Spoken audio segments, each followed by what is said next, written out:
am Miss Barbara, and welcome to Black Newsworthy 1.1. Black Newsworthy 1.1 is where you'll come to listen to and learn about the positive side of Black people. We are going to feature some extraordinary individuals. Some are young, some are old, some are seasoned, some are in between. But whatever, you're going to hear of the positive Black experience. Now, if you are given into cussing, fussing, fighting, and overall ratchetness, well, I'm sorry, but this is not the channel for you. And I'm sure there's plenty of other channels that you can go to, so that's fine. Feel free to do so. And any negative comments will be immediately deleted. There will also be what we will call a blast from the past. Those individuals that they don't talk about on Black History Month. Yeah, they talk about Martin Luther King, Rosa Parks, Harriet Tubman. And sure, they were great people. I'm not taking it away from them in the least. But we need to know that there are other great Black people that are doing some great things and who have done some great things. Now, some of the people that we're going to feature on Black Newsworthy 1.1, perhaps you have heard of them and maybe you haven't.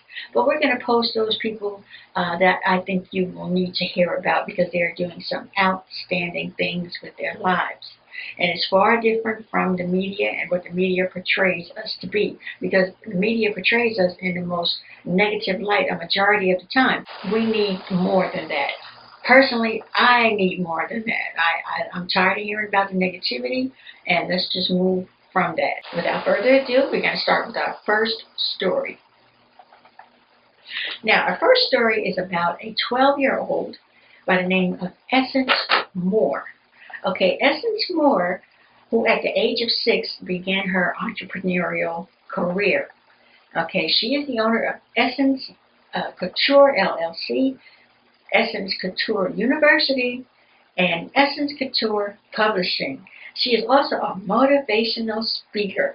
She is into acting and fashion, and she is the author of a book entitled Sixth Grade Middle School Chronicles.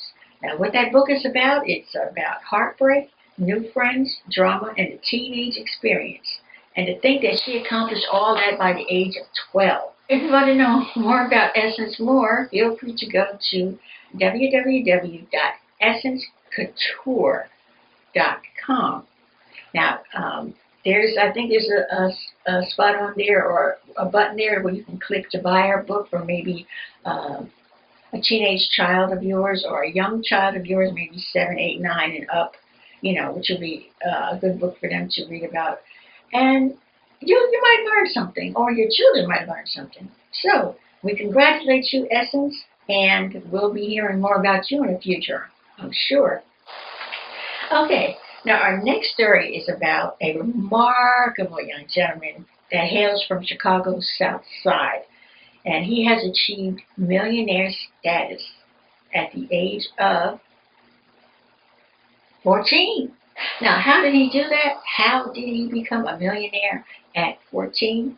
Well, he founded a company called Far Out Foods, and he developed a product that was a strawberry vanilla syrup, or a strawberry vanilla product of some sort. I'm not sure what it is. And it exceeded sales of $1.5 million. $1.5 million. A kid did this. Okay, we're not supposed to do things like this. I mean, we're not intelligent enough.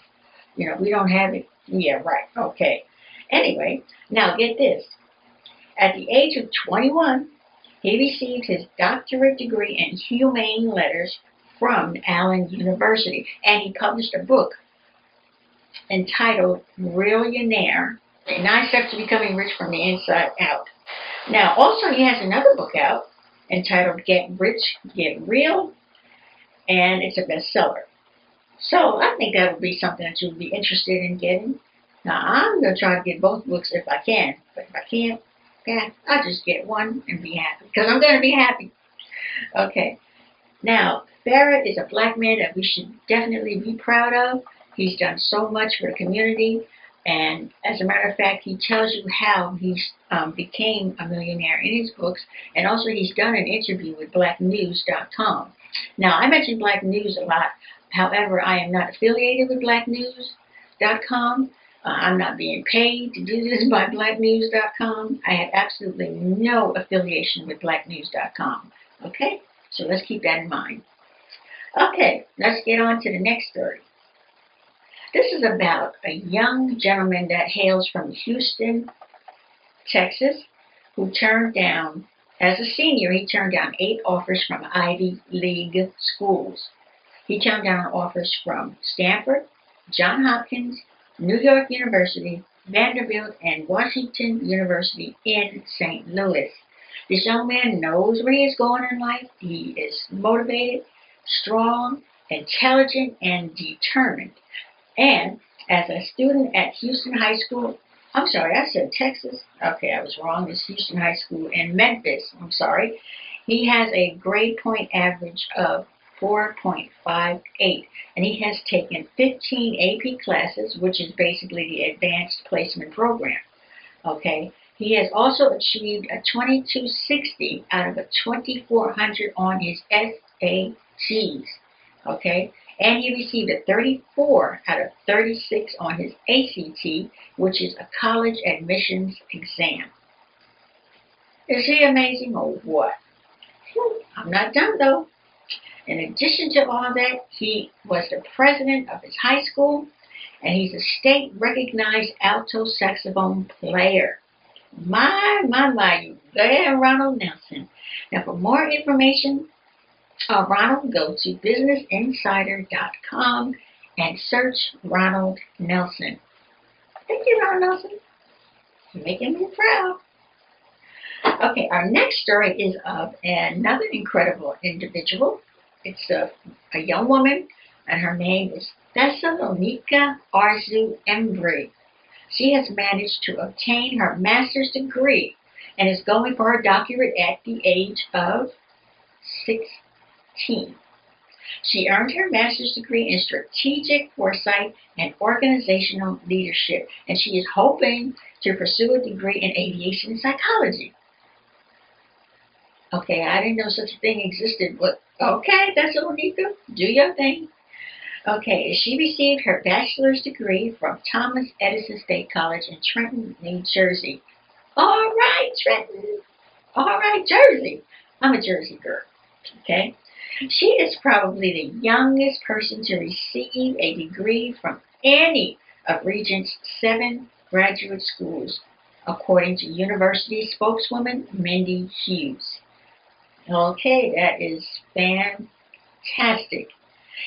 For more information or to read about Thessalonica, you can go to dailyherald.com, or if you like, go to any search engine and type in her name, and you may get a couple of sites that feature her story. So thank you, Thessalonica. Now, this is what we call a blast from the past.